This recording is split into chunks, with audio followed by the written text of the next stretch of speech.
మీ అందరికీ కూడా చరిత్రలో జరిగిన ఒక సంఘటన గుర్తు చేయాలి. అర్థశాస్త్రాన్ని రాసిన కౌటిల్యుడు చాణక్యుడు ఒక సామ్రాజ్యానికి మహామంత్రిగా సలహాదారుగా ఉన్నారు. ఆయన ఇంటికి ఒక చుట్టం వచ్చిండు.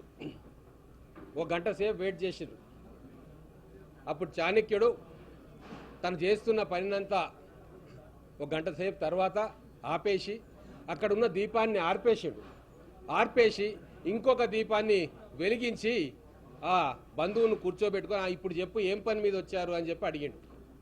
ఆ బంధువు ఆశ్చర్యంగా అడిగిండు, ఆ దీపం బాగుండే కదా, దాన్ని ఎందుకు ఆర్పినరు, అది ఆర్పి కొత్త దీపాన్ని ఎందుకు వెలిగించిరు మీరు అంటే, ఆ రోజు చాణక్యుడు కౌటిల్యుడు ఏం చెప్పిండంటే, అప్పుడు నేను ప్రభుత్వ పనిని చేస్తూ ఉన్నా, ప్రభుత్వానికి సంబంధించిన లెక్కలు చూస్తూ ఉన్నా, అందుకే ఆ పని ప్రభుత్వ పని కాబట్టి ప్రభుత్వం ఆ దీపం ఖర్చు భరిస్తుంది.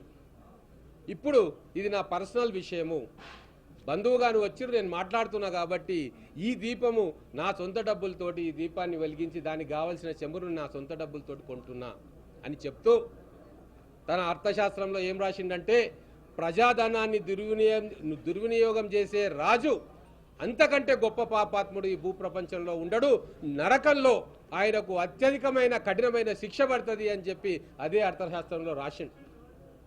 నేను అందుకే గత ప్రభుత్వానికి చెప్తా ఉన్నా, ఇప్పుడు ఇరిగేషన్ శాఖ మంత్రిగా ఉన్న వ్యక్తి చాలా ఈజీగా తీసి పాడేస్తున్నాడు. ఒకటే బ్యారేజ్ కదా కుంగింది అంటే ఆయన సాక్షాత్తు ఒప్పుకున్నాడు.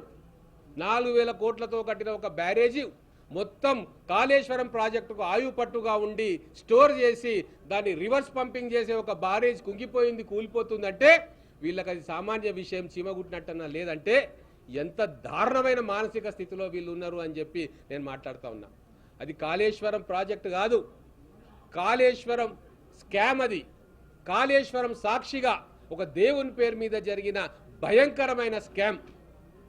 దాన్ని కప్పిపుచ్చుకోవడానికి ఈరోజు కృష్ణానది మీద ఏదో చేస్తున్నాం మేము అని చెప్పి మాట్లాడుతూ ఉన్నారు. ఉద్యమాలు చేసిరట, ఇప్పుడు 2 రోజులకే నీ ఉద్యమం అయిపోయిందా?